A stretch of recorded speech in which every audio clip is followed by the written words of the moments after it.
How to check EasyPaisa balance. If you want to check your balance on EasyPaisa, it is very simple to do so.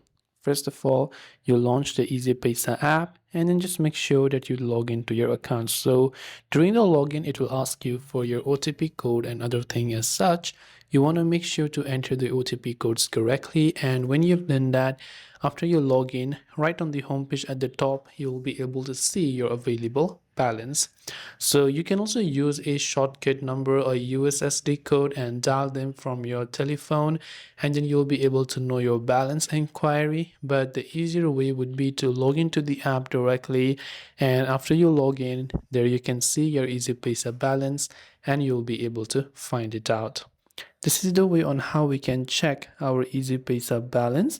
I hope the video helped you out, and if you have got any further questions, do feel free to leave them down below. Thanks for watching till the very end of the tutorial, and as always, see you soon in our next video.